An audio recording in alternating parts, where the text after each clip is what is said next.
Good evening. I'm Jeffrey Adams of the Icebox Radio Theater, here to welcome you to Old Time Radio Live, a celebration of mystery and suspense from radio's golden age. We come to you tonight from a home somewhere in International Falls, Minnesota, to offer up an evening of mystery and terror presented much like it would have been in decades past. Live actors before live microphones connected directly to your ears. The only real difference being tonight's plays come to you from a jumble of ones and zeros as opposed to bouncing in off the ionosphere. There are two plays on the docket this evening, both written in a time when radio reigned as a dominant force in popular entertainment.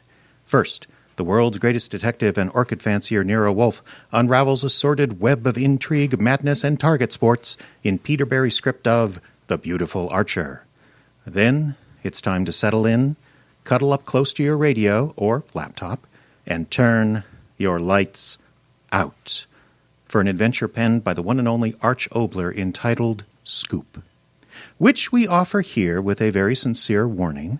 This play is not for the faint of heart. Listener discretion is advised. So now, settle in to a dark corner of your house, or if you'd rather, go for a walk down a deserted, rain-soaked street. Phone in hand, earbuds in place, you're now ready for mystery. This is the theater of your imagination, and the curtain is going up.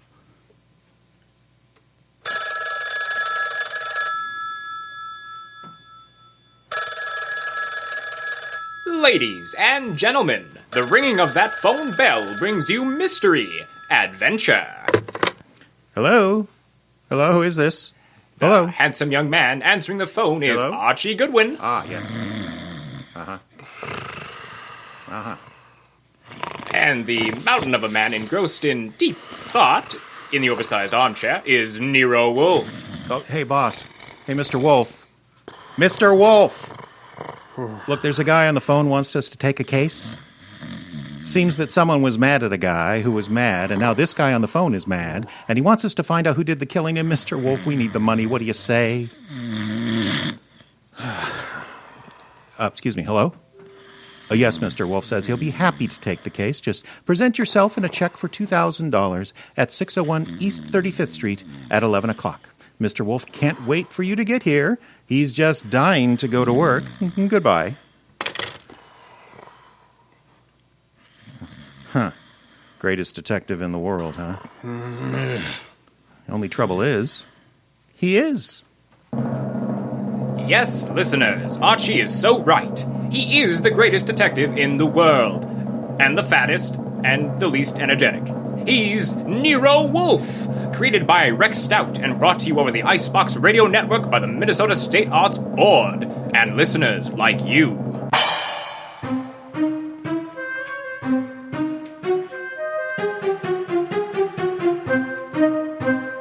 Tonight, it's the case of the Beautiful Archer. Well, that is a good title. And it was a good case, too. It began in the consulting room of Dr. Raymond Townley of the Townley Sanitarium, just a skip and a jump from north of Nyack, New York, when a very lovely young lady glared across the desk of the good doctor. Shall we pretend you don't know who I am, Dr. Townley? And how could we possibly do that, my dear Diana Lawrence? 23 years old, daughter of one of our better-known sculptors, Michael Lawrence. You were born in Johannesburg, educated in London and Paris, and live at present not 100 yards from here in your father's cottage on Berry Hill Lane. How's that? It's intended to be staggering, isn't it? You take no cream nor sugar in your coffee. Were winner of Women's National Archery Tournament for 1947 and have an exceedingly high temper. Let's stop this nonsense. You have an inpatient here named Willard Garth who just happens to be my fiancé. Yes, has mentioned the fact during his analysis. And has he by any chance mentioned his reason for refusing to see me over the past 5 weeks? He didn't have to, Miss Lawrence. What do you mean? I mean that I recommended that he give you up as a bad job. What? I suppose you had some purpose in saying what you did? Of course. I am the boy's doctor. You think you're in love with Willard Garth, but actually you're infatuated with the Garth millions. You presume a lot on yourself, don't you, Doctor? I consider it important to relieve Willard of all painful external pressure. And you think you've done well for Willard, relieving him of me? I think so. Well, let's see if you relieve yourself of me. You purchased the gun for this occasion, Miss Lawrence? Yes. And what exactly do you hope to accomplish with it? A quick and complete reversal of your decision about me. I'm not as easy to handle as Willard, and if you intend to ruin my life, then I intend to end yours here and now.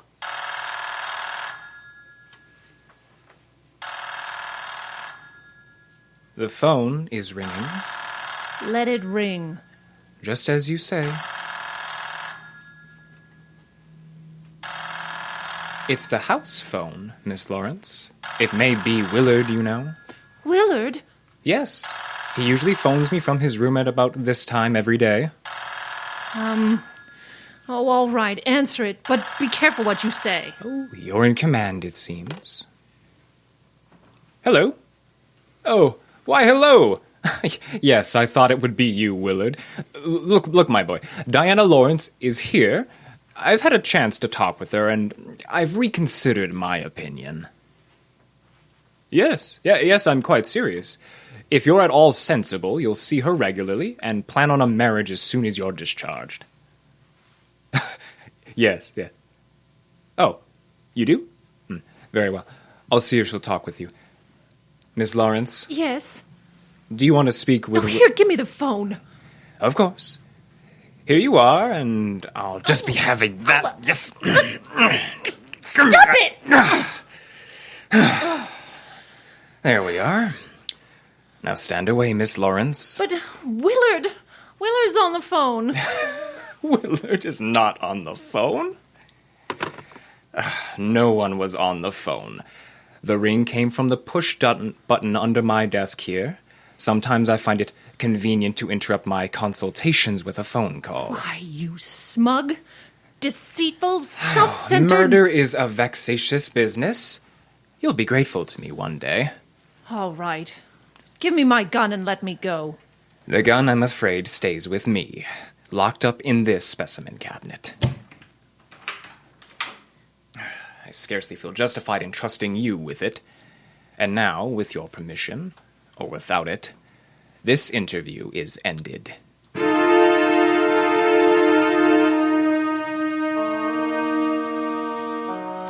Later that day, the phone in the Lawrence house on Berry Hill Lane started to jingle.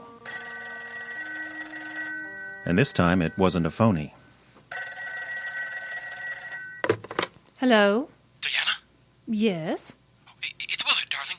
Diana, darling, it's Willard. Oh, imagine. Has the doctor allowed you to use the telephone just as if you were a great big adult? I've got to see you, sweetheart. And I didn't call you to argue love, beauty, understanding. That's what matters, isn't it? Isn't it? Do I hear the overtones of a change of heart? Oh, Diana, what happened wasn't my fault. He poisoned me against you. Then why don't you walk out of that amateur nut house and stand up like a man? I probably shall. Now, please, listen to me. He's letting me have the limousine tonight from 8 until 12. I want us to go for a ride and talk until everything is clear. Clear as a bell, my baby. Don't tell me he's trusting you to drive. Oh, no. One of the handyman here will chauffeur us.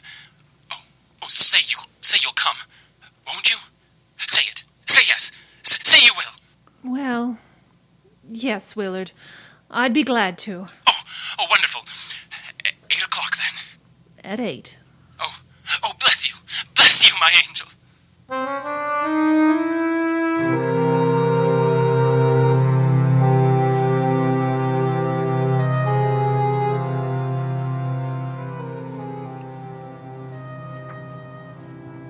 Oh, so that's it? You want my father's money? That's what you love? Not me? Willard, the chauffeur will hear you. It's the way Townley says it is. He's right. He's right.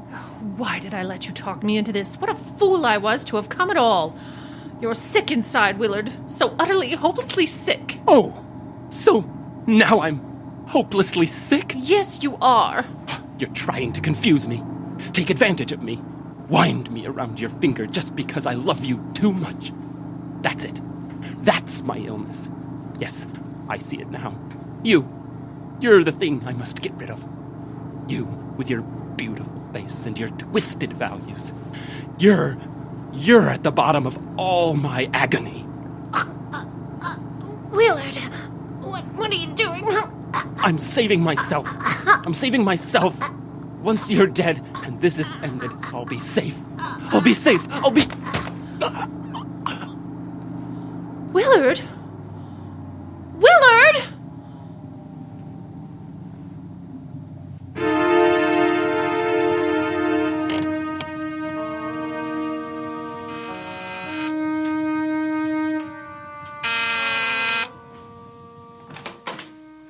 Dr. Townley? Yes. Come in. Mr. Wolfe's been expecting you. Yes, Dr. Townley. Come in. Have a chair, sir. Thank you, Mr. Wolfe. I'm so happy you've agreed to take this case. Have a glass of beer. Oh, heavens no, never this time of morning, thank you. Well, Doctor, the newspapers check out with what you told me. The girl and young Garth went for a ride in your limousine last night. The car was driven by one of your handymen. That's right. Haynes, his name is. And they never came back. Young Garth was found dead in the car with 2 bullets in him. The girl was gone, and also Haynes, the handyman chauffeur, eh? Correct, sir? Have you any idea where he could be? No, sir. And the young lady, tell me about her. She is Diana Lawrence, daughter of Michael Lawrence. The sculptor. The sculptor, yes. She lives with him in a small cottage near my sanitarium on Berry Hill Lane. An extremely aggressive and self-centered female with more than a slight flair for violence. Your description might easily lead me to suspect her of this murder, sir. I'm aware of that, and I don't think you'd be too far off the mark. As I told you on the phone, she tried to murder me yesterday morning. The police have made no headway in locating her? Oh, no. The homicide division has contacted her father, but he's remained quite non-committal. He says she's incapable of killing a fly, and that he hasn't laid eyes on her since 8 o'clock last night. Highly suspicious behavior. She was unquestioningly in that car with young Garth when he was murdered. But she wasn't alone in the car with him. You're referring to Haynes? Yes, because he can't be found either, remember? It appears he failed to list his home address on his job application. But somehow, Mr. Wolfe, I'm quite sure he will show up this afternoon. If I were you, Dr. Townley, I wouldn't be quite so sure. We must begin by facing the initial problem of locating our suspects. Archie? Yes, sir.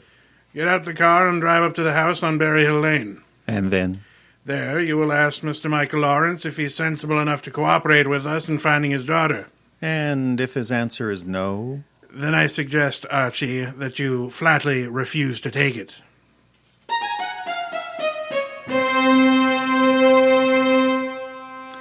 Mr. Lawrence was no simple baby to handle. He was in a studio when I walked in, chiseling a statue of a boy and a girl, both wearing less clothes than the law allows. And before I even had a chance to state my name, he commenced giving me a free lecture on the marble work of art. Oh, she's good. Really good. She's practically superb. The Ariadne. The what, a Houdini? The girl in the statue. Oh. The Ariadne. Classic nymph of Greek mythology.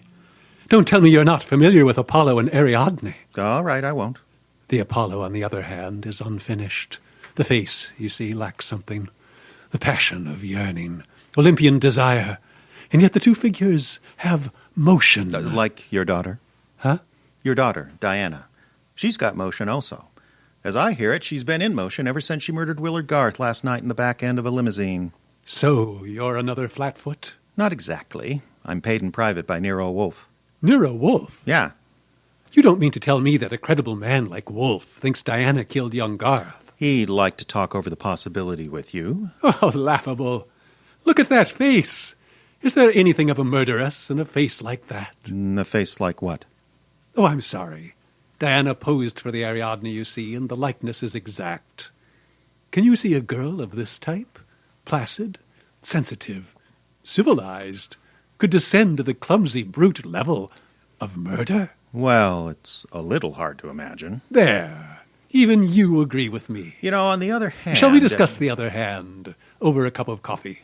I'm quite exhausted. If you insist. I do. Sit down. and inhale the atmosphere of culture at its source. There's a pot warming on the stove. A pot of what? Coffee or culture? Huh. Darn it, I wanted to see what he meant.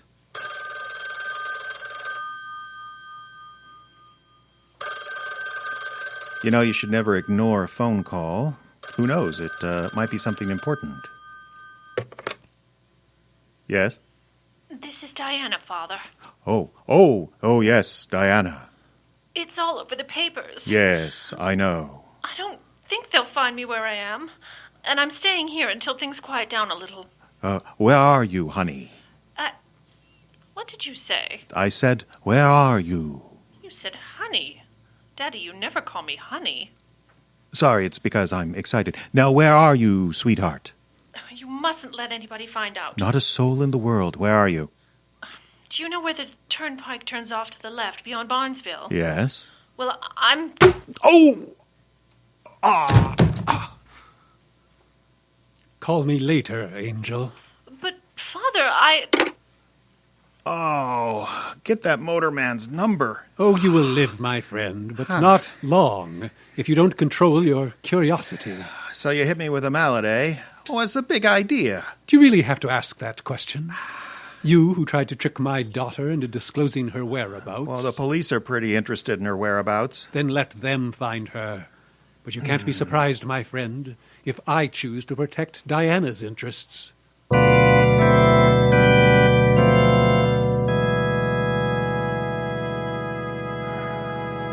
Oh, he's working on Apollo and Ariadne, is he, Archie? Oh, who cares about Apollo and Ariadne? The point is he worked on my gourd. That, of course, is unfortunate, my boy, but still...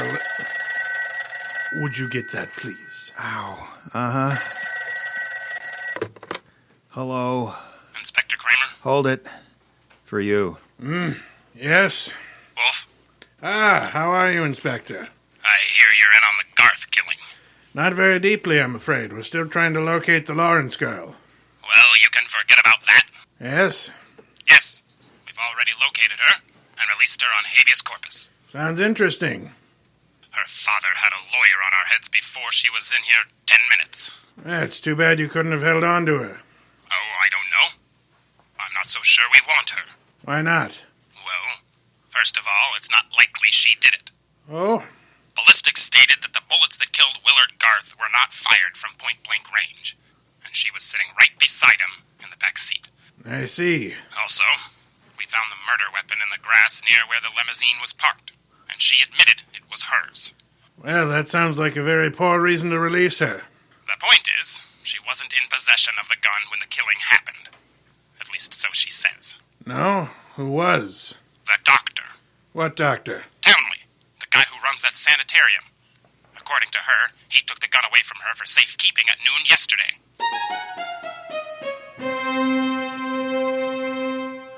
There was a little more talk between them, something about fresh cigar ashes that were found in the dashboard ashtray of the limousine. After that, the boss hung up and exerted himself enough to put a call through to the Townley Sanitarium. I'm afraid the doctor is very busy right now. So am I, and I'm afraid my business is highly important. Then I'll say you called, Mr. Wolfe, and I'll ask him to contact you just as soon as he has a free moment. Do you happen to have a free moment, miss? Why, yes, sir. Could you spend it by telling me if that handyman, Mr. Haynes, has been located? Why, yes, as a matter of fact, he has. One of the staff just found out where he lives, Mr. Wolfe. And where, pray tell, is that? He has a small cottage at 206 Dockside Road. That's out near Sheep's Head Bay. Thank you. Archie! I'm going someplace, I suppose. You are. Going to Sheep's Head Bay.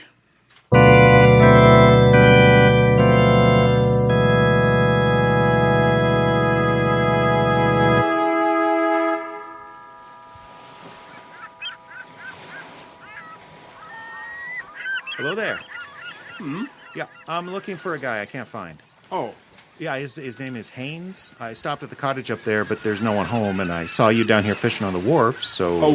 What did you say his name is? Haynes. Haynes. Oh, no. Haynes. Yeah. Yeah, you know him? Well, there's a fellow named Hines used to fish down here. No, not Hines. Haynes. Could it be Hatterberg? No, it couldn't be. The name is Haynes. H-A-I... Haynes! Hey, Haynes!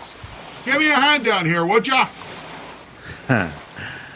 Well, what do you know? Funny, huh? That guy seems to think my name is Haynes. Yeah, so do I. You do? Yeah, so why don't you just...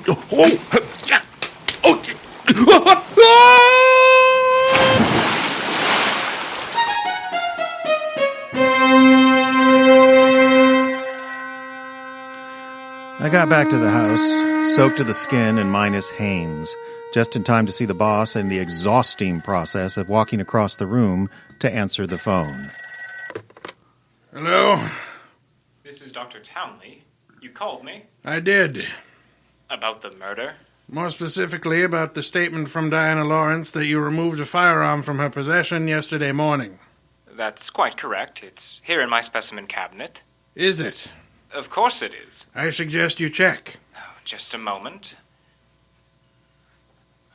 Mr. Wolfe! Yes? I'd like to see you at once. I suppose the gun has vanished. How did you know?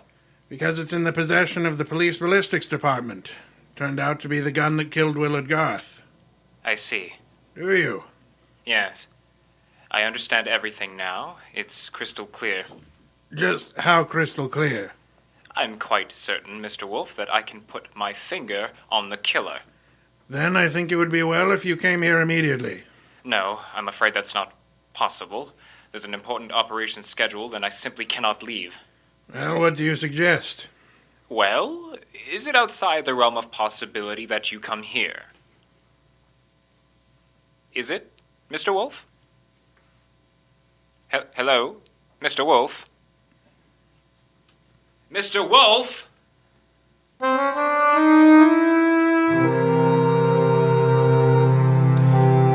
When my boss has to leave the house, it's a major tragedy. Sometimes he rages, sometimes he curses, the whole detective business, lock, stock, and barrel. And sometimes he quietly grips the side of the car and tries not to inhale any fresh air. This was one of the quiet times.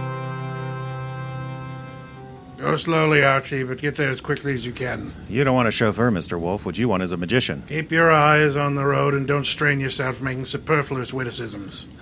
Why don't you try relaxing a little?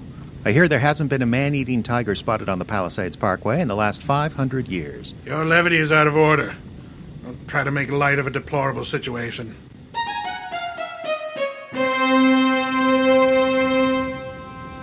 All right, here's the sanitarium.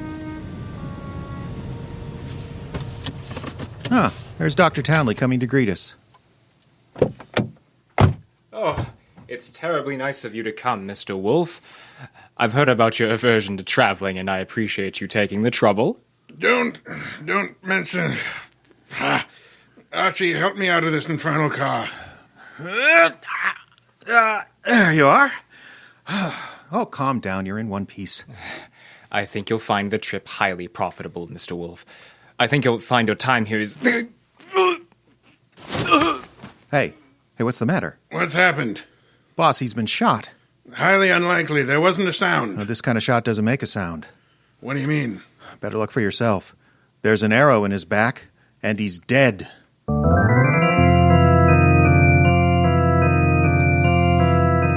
We remembered that Dr. Townley had said that Diana Lawrence had won the Women's Archery Championship for 1947, and the Lawrence house was visible through the trees just about 100 yards away. We started for it, and the sculptor's studio. There's no one around. So, this is his latest effort, Apollo and Ariadne. Yeah, he's done a little work on it since I was last here. The Apollo's face is, Hey, boss. You know, somehow or another, Apollo's face looks a little familiar. Well, I wouldn't be surprised, Archie. I think if you examine it closely... Mr. Wolfe! Our host. Oh, you remember me, don't you? I met you once at a dinner party at your house, when they opened the new museum on 67th Street. Of course, Mr. Lawrence. And to what do I owe the honor? It's not much of an honor. Dr. Townley has been murdered. No. I'm afraid Mr. Goodwin is being accurate. He's been murdered with a bow and arrow, and what does that mean to you, Mr. Lawrence? Oh, I'm sorry. Oh, I've been a fool. An awful fool. Well, you can't blame yourself too much. If you'd have cooperated with the police instead of looking out for your daughter's interests, a man would still be alive. Oh, but I assure you... Where's the girl? Oh, she should be here now. She phoned me a while ago, said she was coming by for passage money to Rio. Were you looking for me? Boss. Diana, put the gun down, Angel. And tie a rope around my neck? Might I inquire if your plan is to kill us all, Miss Lawrence? What would yours be if the world was after you for something you didn't do? Would you be willing to risk persuading a jury of that? Thanks, no. I'll skip that chance. Father, get me the money. Oh, Diana, sweetheart, don't make me a part of your murders. That's asking too much of love. But you know I'm not guilty. No, Diana, I don't. Leave that gun lie there, Diana. Haynes. Looks like I walked in at the right time. That's him, boss. That's the guy who soused me. Well, take a little of your own advice and relax, Archie. What do you want here, Mr. Haynes? I want to give up and try to straighten out this little deal. Mr. Lawrence? Yes? Here's your money back. And you got a right to call me a Welsher.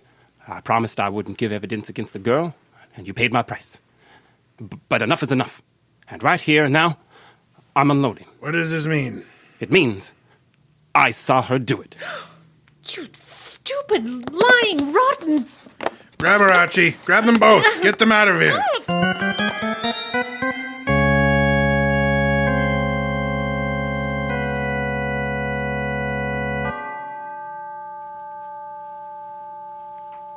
What can I say for myself now?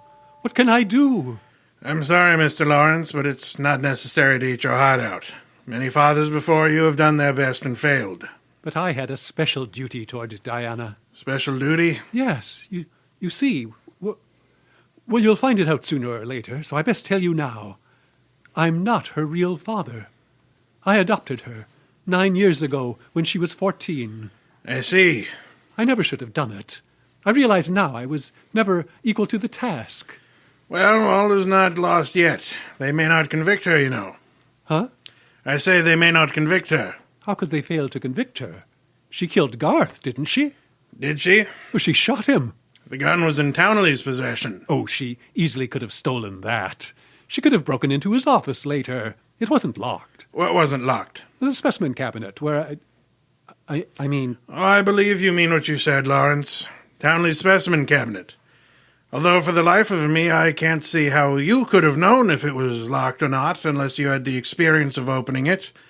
Could it be that you went looking for the gun yourself after Townley said he had confiscated it? That you killed Townley with a bow and arrow, which you handle as well as your daughter, because he was about to tell me that you knew where the gun was, and that you were the likeliest murder suspect. Oh, you must be mad. No, sir, not I. But you are, and more than a little. You hated Willard Garth. It was you that was making the marriage impossible. You loathed him, and in the end you killed him. How could I have killed him? That was your little secret, Mr. Lawrence. The police found cigar ash in the dashboard tray of the death car. Chemical analysis showed that the ash was from an El Dorado cigar. What is it you have in your left hand, sir? In my left... an El Dorado cigar. And in my right hand, a Derringer. A powerful and admirable little weapon. I suggest you show proper respect for it by dropping all this here and now. You don't wish to hear me say the rest? That you are horribly in love with Diana, your own adopted daughter? In love and hopelessly, eternally frustrated, you would begrudge me the triumph of accusing you and of having bribed Haynes to let you take his place in the driver's seat of the limousine, and further bribed and threatened him into putting on a show of merry pranks and false confessions to confuse us beyond measure? You said I loved Diana.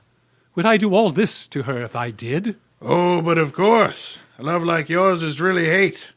You would have been content to see her dead rather than relinquish her, like all miserly, small-hearted men. You'd rather kill the girl you loved rather than muster the generosity necessary to see her attain happiness without you. Well, that's enough out of you. Oh, I should think it's much too much. It is.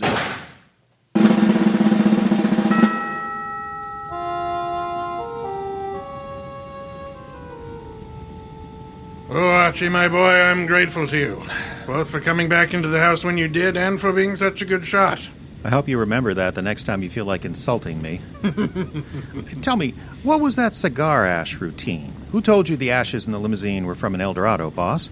I never heard anything about that. Well, as a matter of fact, neither have I. No one could possibly determine a cigar's brand by any chemical means in existence. I knew that, you see, and I took the long chance that Lawrence didn't. Oh, but I still don't get the mainspring of the deal. How did you know he was in love with Diana? Well, that was genius, I have to admit it. You see, it all hinged on the statue of Apollo and Ariadne. According to Greek myth, Apollo fell deeply in love with the nymph, but because they were of different worlds, he was condemned to pursue her always and never to catch her. Well, what's that got to do with the price of eggs? Well, isn't it perfectly obvious? Didn't he tell you that Diana had posed for the Ariadne? Yeah, but still, I don't... And you yourself remarked that the finished Apollo looked somehow familiar, didn't you? Yeah, I did. Don't you know why that was? You mean... I mean that Michael Lawrence unconsciously revealed the true state of his heart. He didn't intend to, I suppose, but precisely and accurately he chiseled the features of the tortured god in his very own image. Oh. And speaking of torture, Archie... Yeah? Will we be home in time for dinner? Oh, boss, you can't be that hungry. Phooey, I am. Good heavens, Archie, do you realize I haven't eaten since lunch?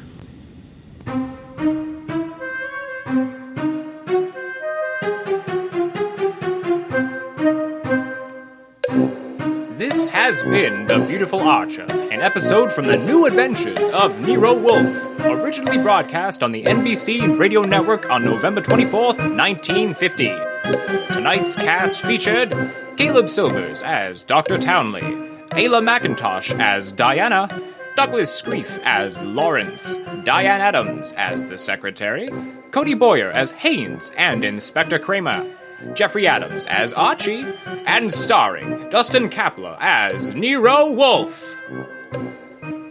Nero Wolfe, The Beautiful Archer, was written by Peter Berry, based on characters created by Rex Stout. Tonight's production was directed by Jeffrey Adams, who also designed the sound effects and music. Our engineer was Ian Hall. This program, copyright 2021 by the Icebox Radio Theater, which is solely responsible for its content. The Icebox Radio Theater makes no claim of ownership to this or any other Nero Wolfe story. Partial funding made possible in part by the voters of Minnesota through a grant from the Minnesota State Arts Board, thanks to a legislative appropriation from the Arts and Cultural Heritage Fund. Stay tuned while we run a couple of commercial messages on Facebook. Lights Out is next.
Lights out. Everybody.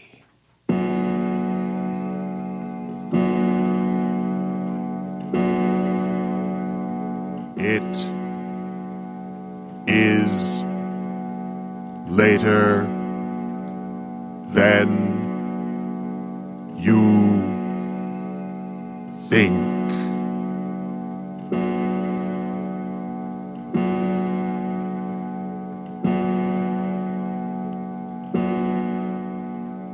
Lights Out brings you stories of the supernatural and the supernormal, dramatizing the fantasies and the mysteries of the unknown.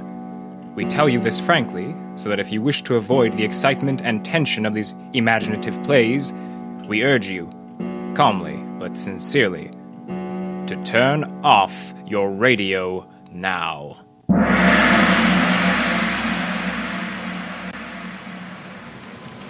Daily Express. City editor, one moment. Daily Express, sports department.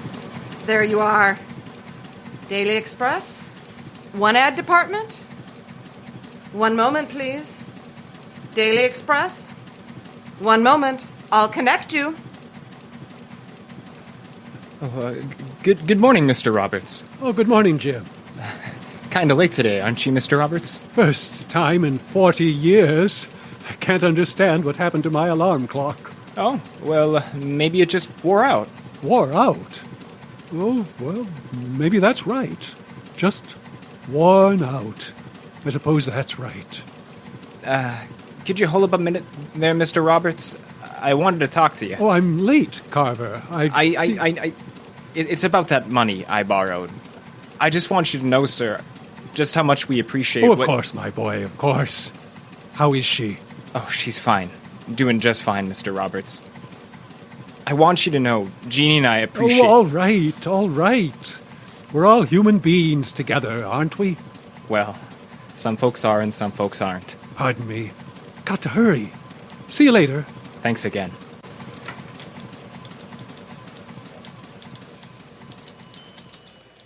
Sam Roberts. Have you heard the news? No, I'm so late I didn't hear anything. It's only 2 minutes after. Well, 2 minutes after is 2 minutes late, Harry. Sam Roberts, you're the... Oh, well. Have you heard about Bridge? He's here. Eh? Bridge. Mr. Bridge. The new publisher. Oh, well, that's nice. Taking things over, is he? Sam, you're not the least bit interested in the fact that there's a new man on top, are you? Well, I've been here so long, and so many have come and gone. But aren't you afraid of... Well, finish it, Harry. Afraid of what? Forget it. That column of yours is all that matters, huh, Sam? Well, I've been doing it quite a number of years. You know, just this morning I was thinking of how fortunate a man I am. For 40 years, things have happened. Wars, peace conferences, depressions, prosperity. Mr. Roberts. Someone's paging you, Sam. And in all of that time... Mr. What? Roberts. You're wanted upstairs. Upstairs? Jim, me? He said to come upstairs right away. Mr. Bridge. Mr. Bridge? Yeah, right away. He's the boss. Mr. Bridge. That doesn't sound so good, Sam. Huh? What did you say? Nothing. Nothing at all. You'd, better get up there. Oh, sure. Too bad I was late today. Maybe he's been waiting for me. Take the side steps, Sam. Get up there faster. Yeah, that's right. Thanks, Harry. Good luck, Sam. Luck? Why should I need luck?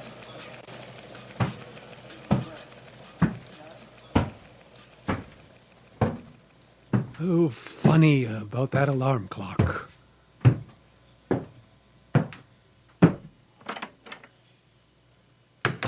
Yes. Oh, I've never seen... You're new here, aren't you, miss? I'm Miss Ronson, Mr. Bridges' secretary. What is it, please? I'm Sam Roberts. Column on the editorial page. Oh, yes. Mr. Bridge was expecting you. If you'll wait a moment. Uh-huh, yes. Yes? Mr. Roberts is here, Mr. Bridge. All right, send him in, and hurry. Yes. Very well. You may go in now. Yes, so I heard.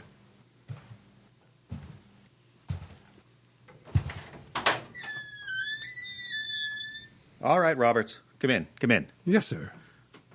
Well, come in. Oh, yes, sir. Sit there. Well, I'm pleased to meet you, Mr. Bridge. Sit down, please. Oh, thank you. You know, Mr. Bridge, I think you're going to like publishing the Daily Express. What I mean to say is, on this paper, you'll find a group of men who work together, who think of the newspaper as part of their lives, who actually decided when Just a moment, Mr. Roberts. I'm a busy man. Oh, I can understand that. And I didn't ask you up here to ask about the esprit de corps of this organization. It's been my experience that each man does what he's paid for, no more, no less. Oh, don't say that, Mr. Bridge. Now you take Charlie, down at number 1 linotype. There's a man Mr. Roberts. I'm sorry. I know you're busy, but I thought you might like to know a little about... I've seen the balance sheet. That's all I need to know about this publication. The Daily Express earned 23% less in the first 6 months of this fiscal year than any other 6-month period in its history. Oh, I don't know much about that. After all, things haven't been going too well any place. The men of an organization make money. The men of an organization lose money. And I assure you, Mr. Roberts, that during the next 6 months, this newspaper will make money. Oh, fine. I'm sure Will you keep quiet? If that's what you want. Mr. Roberts, there comes a time in every man's life when he ceases to be an asset to the organization which hired him. I might as well be frank and tell you that time has come in your career. What did you say, Mr. Bridge? In plain English, what I said was you are getting a little too old for this organization. Old? This is your 2 weeks' notice. I'm sorry, Mr. Roberts, but this is how things are. Good day, sir. You mean fired? The cashier will have your check. Good day. But my column. I'm a busy man, Mr. Roberts. My column. I'm replacing that with a syndicated column. Big name, Broadway stuff. That's what the public wants. Mr. Bridge, you don't understand. Thousands of people write me. For 40 years. If you've been doing that column for 40 years, that's long enough. Now, good day, Mr. Roberts. Oh, but Mr. Bridge, listen. Where should I go? Ever since I was 16, this is my work. I don't know. Must I have you shown out, Mr. Roberts? No, I don't want to anger you. But my column. For 40 years, I tell you, Will you please just It go? Isn't the money. I'll work for nothing. Now, look here, Roberts. Mr. Bridge, for nothing. Just let me be here. Get out of here. Wait.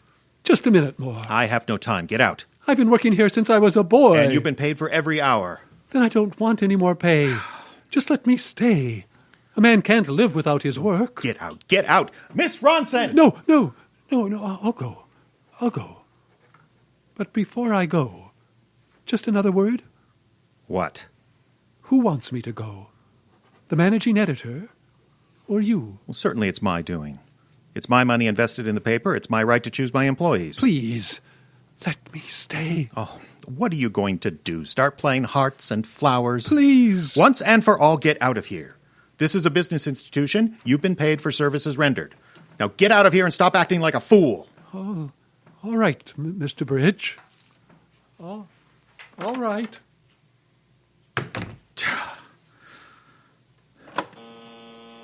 Yes, Mr. Bridge. Go ahead with the rest of them. Get them up here one at a time. Yes, Mr. Bridge. Every man in the organization over the age of 50. Do you understand? Yes, Mr. Bridge. Do you want me to include... Miss Ronson? Miss Ronson, what's the matter? Oh, answer me. Crazy little fool screaming like that. Answer me. All right, I'll come out there and see what's the matter. Look here, Miss Ronson. Didn't you hear me? What's the idea? Miss Ronson, what's the matter with you? The window. Window? What about the window? Oh, that old man, Mr. Roberts. Well? He just jumped out.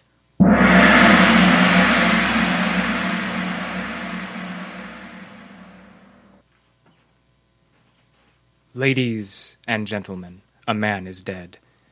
And before this death leads to the other terrors that lie ahead in this lights-out story, perhaps we should take a moment to catch our breath. Lights out! The publisher and his chauffeur are driving down a country road.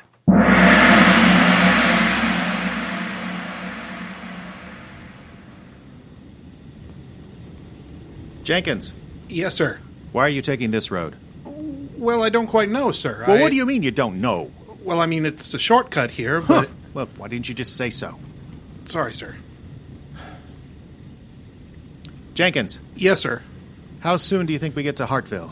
About midnight, sir. Oh, that wife of mine. She thinks of the damnedest things to waste my time. Jenkins, what are you slowing up for? I don't know, sir. The engine... Well, of all the infernal times and places... Jenkins, what's the idea? Stopping ain't my idea, sir. This is no time for cleverness. Brand new car like this stopping. I never heard of such a thing. Get it started, quick. Yes, sir. Well? Something's wrong with the engine. Oh, that's brilliant. Get out, you fool. Fix it. Okay. What's that? I said yes, sir.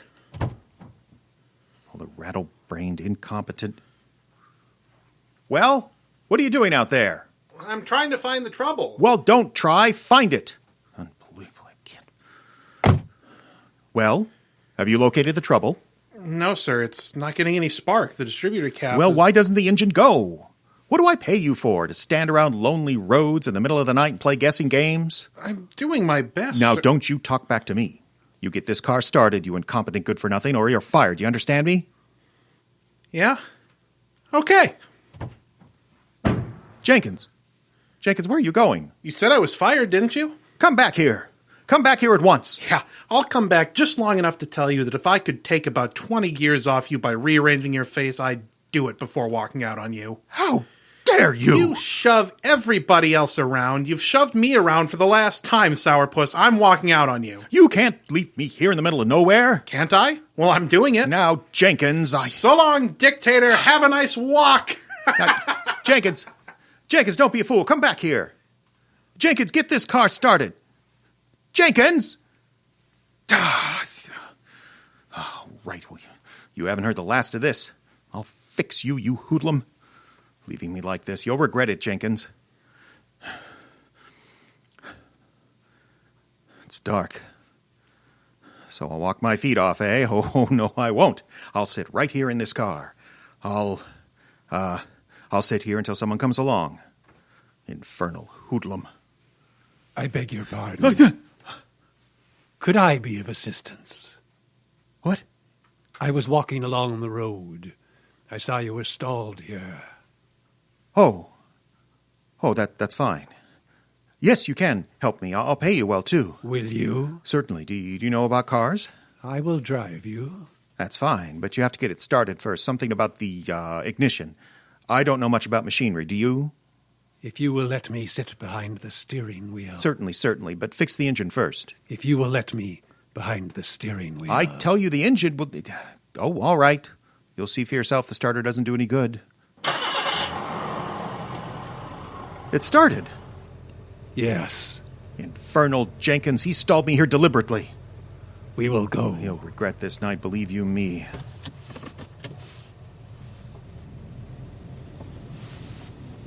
Ha! Nothing wrong with this car at all, was there? It runs well. Say, what's the idea of turning down this road? This isn't the way. It's a short way. Huh? A much shorter way. You mean to Hartville? I assure you, a much shorter way. Oh, fine. So you're a pretty clever fella. How'd you like to work as my chauffeur? I pay well, I treat my help well. Didn't you hear me? I said, how would you like a job working for me? Say, why do you keep your head turned? Why'd you turn the headlights off? Stop this car, the headlights are off. Stop the car, you can't drive in the dark. I know the road well. This is no dim-out area. Someone might run into us. Stop the car. There is no time to waste. Well, yes, I grant you I'm in a hurry, but you think I'll threaten my life. You're crazy. Stop the car.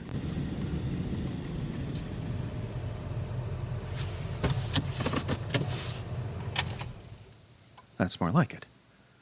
No use jeopardizing my life. Well, go on. Get out. Fix the light. Yes. Everything happening at once. Blasted automobile. Well, why do you stand there? Aren't you going to fix the light? There will be light enough. What are you talking about? The moon. The moon? In a moment, the moon. There's enough moonlight. Moonlight? Who cares about moonlight? You have to... Where are we? We went where the road led. What the cemetery. We went where the road led. What's the meaning of this? Come. Come where? What are you up to? Why did you bring me to this infernal graveyard? Follow me. Follow you? Where? Out among the tombstones? This way. Are you crazy? Get me out of here, quickly. You will follow me. What are you up to? I've seen you before, haven't I? Oh, this blasted half-light. I do know you. I know you, don't I? I will tell you once more. Come with me. Now, no violence. My money, it's in my inside pocket. Let me go, but please, no violence. With me. Don't touch me. I can't stand pain. I'll go with you. I'll go. This way. You think there's any profit in kidnapping me? Let me tell you, you're mistaken. Here, take my wallet. Show me the way out of here. We'll forget this whole thing. This way. No, don't make me walk too fast. I'm not used to walking. It isn't good for me to walk so fast. Where's there to go in the cemetery? I don't like it. I tell you I don't. Say, if this is your idea of a joke, I tell you I don't like it. The tombstones, shining so white, they're like hands stuck up out of the ground. No, I won't go any further. I don't care what you say. I won't go any further. Moonlight's gone. Fellow, where are you? It's gotten so dark. Don't leave me here. All graves and tombstones. Answer me. Where are you? All right. I'll find my way myself. So infernally dark, I can't see an inch in front of my face. Ooh. A doorknob. There's a doorknob here.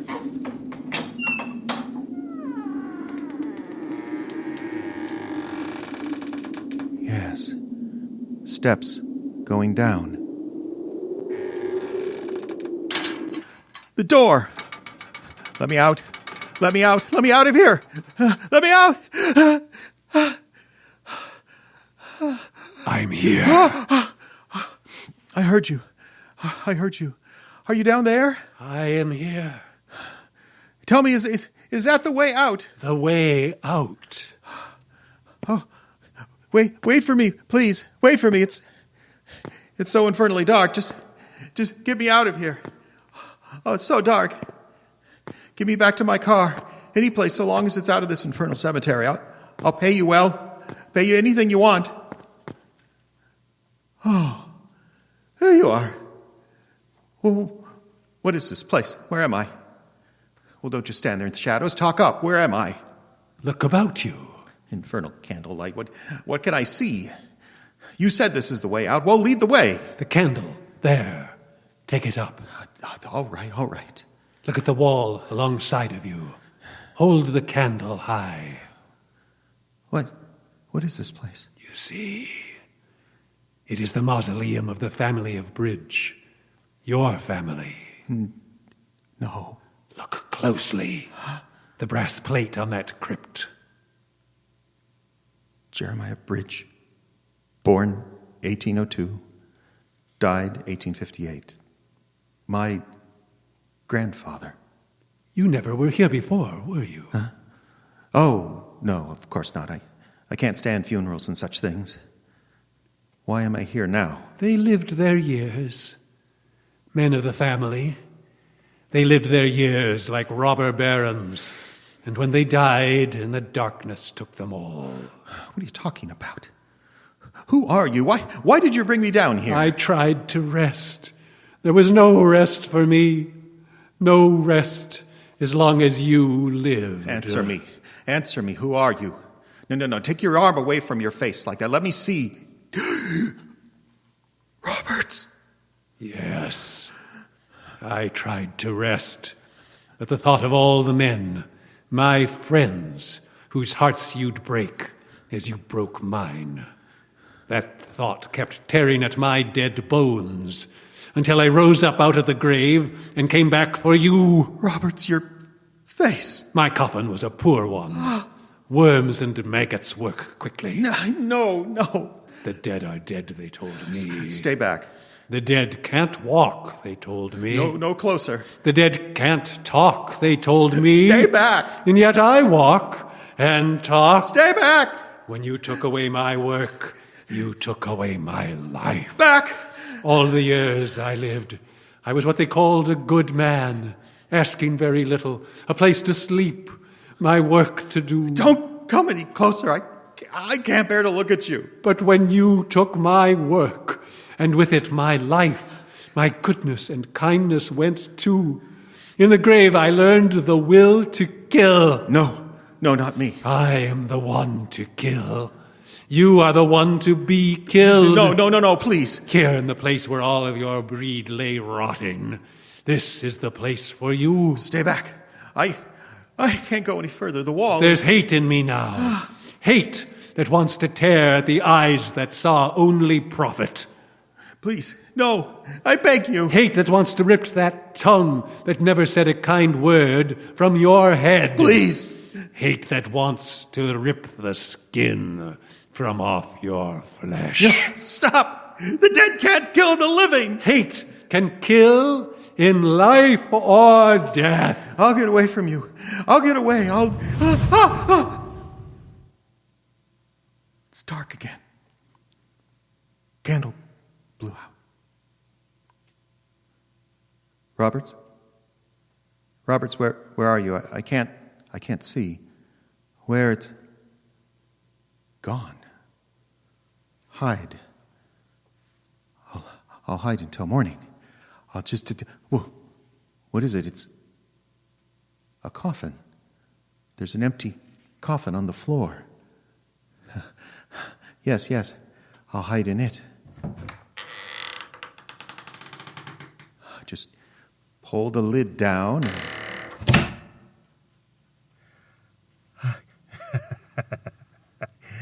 You'll never get me in here. Ghosts are material things that... I'll wait until morning. I'll get away then. Oh, it never happened anyway.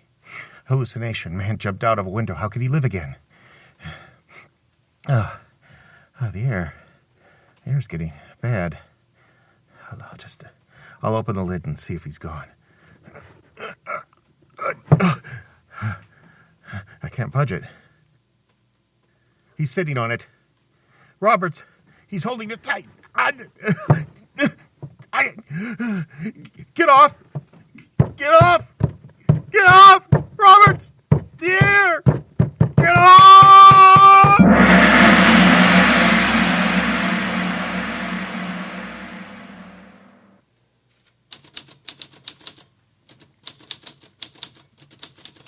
Say, Miss Ronson. Yes? Where's Mr. Bridge? Something's come up about the Grover contract. Did he have the papers signed? Just a minute. Mr. Bridge hasn't come in yet this morning. Morning? It's almost noon. I know, but he isn't here. He had about a dozen appointments, but he just isn't here. Perhaps he left it on his desk. Oh, you better not disturb anything. I won't.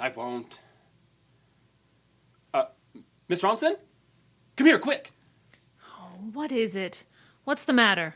Look, the proof sheet for tonight's paper. Where'd it come from? Why, I don't know. It wasn't there when I came in this morning. Look at it. Look at what it says. All right. J. Roberts Bridge, publisher of the Daily Express, committed suicide last night in his family mausoleum in the Rosewood Cemetery. Oh, no. And look at the byline. Signed, Roberts. Roberts? But he was the old man who jumped out of the window. Wait. Look at the sheet. It's printed on... Oh, no. Printed on what? Tell me. On a piece of human skin.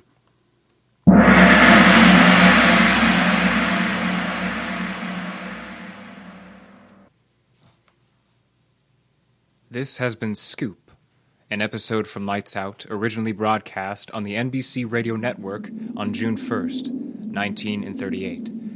Your cast featured Caleb Silvers as Jim, Cody Boyer as Harry, Ayla McIntosh as Miss Ronson, Justin Kapla was Jenkins, Jeffrey Adams played Bridge, and Douglas Screef starred as Roberts. The script was written by Arch Obler, direction and sound design by Jeffrey Adams. Your engineer was Ian Hall. This program, copyright 2021 by the Icebox Radio Theater, which is solely responsible for its content. The Icebox Radio Theater makes no claim of ownership to this or any other Lights Out story.